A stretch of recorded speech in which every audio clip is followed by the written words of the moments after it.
But ये जो जगह है ना, ये पूरे 2 दिन है ना, ऐसे सुना सुना लग रहा था मुझे। ऐसा लग रहा था कि कुछ खोया हुआ है, क्योंकि ये वहाँ पे डॉमी पार्क होता है अपना। तो 2 दिन ये नहीं था, ये वर्कशॉप में ही था। तो मुझे ऐसा लग रहा था कि कुछ तो गुम गया हमारा। मेरे फ्रेंड ने मुझे पहले ही बताया ही था कि भाई इसकी सर्विसिंग कॉस्ट 4 to 5 thousand तक जाती है normal, without any part changes. मतलब इसका बस ऑयल चेंजिंग का जो प्रोसेस है उसमें ही है ना 1800 से 2000 रुपये चले जाते हैं। Cala a boca, puta. So hello guys, स्वागत है आपका एक और नए वीडियो में। सो फाइनली अपने डॉमी का फर्स्ट सर्विसिंग हो चुका है, जो हम लेके आए घर। सो अभी देखते हैं उसमें क्या क्या हमने चेंजेस किए हैं। सो ये है वो पार्ट्स जो हमने नए डलवाए हैं। ये चेन पॉकेट जो गया हुआ था, जब फर्स्ट गियर में शिफ्ट करता था ना, तब वो वॉइस क्रिएट कर रहा था ज़्यादा ही। और यहाँ पे बहुत लूज पड़ी थी चेन, जिसके कारण है ना ड्राइविंग के समय बहुत तकलीफ हो रही थी हमें। सो ये हमने चेंज करवाया है। और यहाँ पे जो था ये एक्सेसरीज, ये भी हमने निकलवाया है। जो ऐसा कुछ था, हाँ ऐसे था, तो मुझे अच्छा नहीं लग रहा था, तो मैंने हटवाया। अभी ये अच्छा दिखता है ऐसे। सो ये रहा एयर फिल्टर, जो ये भी हमने नया डलवाया है। और ये रहे ब्रेक पैड्स, फ्रंट और रियर। और ये है वो ऑयल जो हमने डलवाया अपनी गाड़ी में। जो जब ऑयल फिल्टर भी चेंज होता है तब आई थिंक ये 18 ml 1800 ml कुछ जाता है। तो इसमें 1 लीटर का कुछ होता है, तो इसमें बस 900 ml आता है। तो वर्कशॉप वाले ने मुझे कहा। और यहाँ पे आप देख सकते हो इसमें कुछ अभी 100 ml ही बचा है। सो वो भी हम लेके आए, जब अगली बार हम डालेंगे तब वो उसको टॉप अप कर लेंगे। तो ये मेन चीज़ थी जिसकी हमें दिक्कत हो रही थी, जो हमने पूरा ही चेंज करवाया। देखो ये जो आगे बैठता है यहाँ पे, और ये है चैन, और ये पीछे का। सो सर्विसिंग तो हो चुकी है। इसी की कॉस्ट हमें सर्विसिंग की जो पड़ी है वो 8500 जो गई है, क्योंकि ये ऑयल ही कुछ 1800 का है। और ये पड़ा हमें कुछ 3500। और ये तो 300 350 में मिल जाता है। बट बाकी और भी कुछ चेंज किया था। यहाँ पे ना बुश होते कुछ, जो उन्होंने हमें दिखाया था, शायद आई थिंक यहाँ पे थे। तो वो मैं वहीं पे फेंक आया, उन्होंने दिया भी था मुझे, बट मैं लाया नहीं साथ में। वो बुश चेंज किया है। और कुछ नहीं, इतना ही किया है बस। बट इससे बहुत फ़र्क पड़ा है। बट इसकी जो कॉस्टिंग गई है यही 8500 पे गई है। मतलब फर्स्ट सर्विसिंग हमें पड़ी है 8500 में। तो ये तो हमारे लिए एक्सपेंसिव है, बट ठीक है कोई नहीं। बट ये जो जगह है ना, ये पूरे 2 दिन है ना, ऐसे सुना सुना लग रहा था मुझे। ऐसा लग रहा था कि कुछ खोया हुआ है, क्योंकि ये वहाँ पे डॉमी पार्क होता है अपना। तो 2 दिन ये नहीं था, ये वर्कशॉप में ही था। तो मुझे ऐसा लग रहा था कि कुछ तो गुम गया हमारा। आज आया ही ये, मुझे बहुत अच्छा लग रहा है। बट इसमें ना चेंजेस भी हुए गाड़ी में, पिकअप भी ज़्यादा है अभी। और बहुत स्मूथ चल रही है गाड़ी। हम चला के भी देखते हैं। वेट गाइस, जब से सर्विसिंग हुई है ना, गाड़ी बहुत स्मूथ जा रही है। मुझे तो बहुत स्मूथ लग रही है भाई। जब मैंने खरीदा था तब ऐसे फील नहीं आया था मुझे, जो कि ये गियर शिफ्टिंग हो या जब चलती है तभी।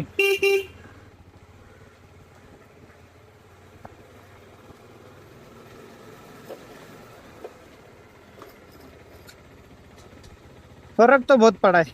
जब टिंग होता था ना फर्स्ट, तब है ना बहुत नॉइस आता था उसका, जोर से ऐसे खट करके। सो वो बहुत ज़्यादा नॉइस क्रिएट करता था। जब गियर शिफ्टिंग करता था ना, तब बहुत ज़्यादा नॉइस आता था उसका। जो चेन ऐसे नहीं क्या, लाइक लूज था ज़्यादा ही। तो उस वजह से ना मुझे बहुत डर लगता कि भाई, और क्योंकि मुझे पता भी नहीं है ना उसके बारे में कि भाई क्या है क्या नहीं है। तो मुझे बहुत डर लगता था गियर शिफ्ट करते हुए कि भाई क्या गड़बड़ क्या है इसमें। इसीलिए मैं इतने दिन गाड़ी को बाहर निकाला नहीं था, कि भाई जब सर्विसिंग होगी तभी निकालेंगे। बट अब जो सर्विसिंग हुई है ना, बट वो महंगी तो पड़ी है सर्विसिंग हमें ज़्यादा ही। लाइक मुझे इतना नहीं लगा था, मुझे लगा था 6000 के आसपास हो जाएगा। बट ये निकला 8500 कुछ गया हमें। इसके ज़्यादा पैसे तो ना वो चेंज पॉकेट की वजह से ही गए, जो कि इशू भी था हमारे लिए, जेन्युइन इशू था वो। जब मैं एक्सीलेटर छोड़ता था ना, आप देखो ये नॉर्मल बस व्हील्स का आवाज़ आ रहा है जब व्हील्स घूम रहे हैं ना तभी। बट वो जब वो मतलब सर्विसिंग होने से पहले जब मैं एक्सीलेटर छोड़ता था ना, तो वो ऐसे घिसने का आवाज़ आता था, क्योंकि वो है ना लूज हुआ पड़ा था। तो नीचे जो मेटल है चेन के नीचे, तो उससे घिसता था। जब हम एक्सीलेटर छोड़ते थे ना तो वो लूज पड़ जाता था, तो उसकी वजह से भी ज़्यादा दिक्कत होती थी। लाइक वो आवाज़ वॉइस ज़्यादा आता था, उसका वॉइस क्रिएट करता था ज़्यादा ही। बट अभी ना बहुत बहुत स्मूथ है गाड़ी, देखो। पहले बहुत कुछ वॉइस आता था उसमें, चेन का ही ज़्यादा से आता था। तो हमारा मेन दिक्कत वही सॉल्व हुआ है अभी। सो थैंक गॉड कि हमारी पहली सर्विसिंग हो गई। इसी सर्विसिंग की बहुत राह देख रहा था मैं, जो फाइनली हो चुकी है। तो बाइक भी अपनी बहुत स्मूथ हुई है। और वो गैरेज वाला, उसने भले पैसे ज़्यादा चार्ज किए, आई डोंट नो ज़्यादा हुआ है कम हुआ है। मेरा एक फ्रेंड भी, उसको पूछा मैंने, उसने कहा कि नहीं ज़्यादा कुछ है नहीं उसमें चार्ज, मतलब ज़्यादा कुछ चार्ज नहीं किया उसने। तो ठीक है, कोई नहीं, हमें एक्सपीरियंस नहीं था इसीलिए हमें वो ज़्यादा लग रहा है, बट ठीक है। मेरे फ्रेंड ने मुझे पहले ही बताया ही था कि भाई इसकी सर्विसिंग कॉस्ट 4 to 5 thousand तक जाती है normal, without any part changes. बस ऑयल फिलिंग होती है हर बार, जब सर्विसिंग होगी तब ऑयल जाएगा उसमें, जो कि वो 1800 ml होता है। उसकी कॉस्ट है ना कुछ 1800 के आसपास जाता है वो भी, शायद 18 या 1700 तक जाता है। ऑयल बस, गाड़ी का ऑयल। और जो एयर फिल्टर, ऑयल फिल्टर होता है वो 100 या 80-90 तक में मिल जाता है। मतलब इसका बस ऑयल चेंजिंग का जो प्रोसेस है, उसमें ही है ना 1800 से 2000 रुपये चले जाते हैं। ज़्यादा तो वही उसमें ही पैसा जाता है और कुछ नहीं, क्योंकि इसमें ऑयल ज़्यादा बैठता है ना। जब जो मेरे पास है स्कूटी है, उसमें तो बस 700 ml रहता है, इसमें पूरे 1700-1800 ml रहता है, इसीलिए मुझे वो ज़्यादा एक्सपेंसिव जाएगा। कोई नहीं, हमें इसी से आदत पड़ेगी, महंगी चीज़ें अफोर्ड करेंगे, फिर हम आगे कूदेंगे, मतलब इससे बड़ी सेगमेंट वाली बाइक है, तब तक हम इसका एक्सपीरियंस ले लेते हैं। बट बाइक बहुत स्मूथ हुई है गाइस, आपको ऐसे मतलब समझेगा नहीं, बट मैं जब एक्चुअल में चला रहा हूँ तब मुझे समझ आ रहा है। क्योंकि इससे पहले ना बहुत मुझे ऐसे दिक्कत लगती थी गाड़ी क्या ये, बट अभी जो है अभी लाइक ऐसे शोरूम कंडीशन लग रही है मुझे, बहुत बढ़िया। सो गाइज, इसी बात पे हम अपना ब्लॉग यही ख़त्म करते हैं, मिलते हैं फिर किसी और वीडियो में।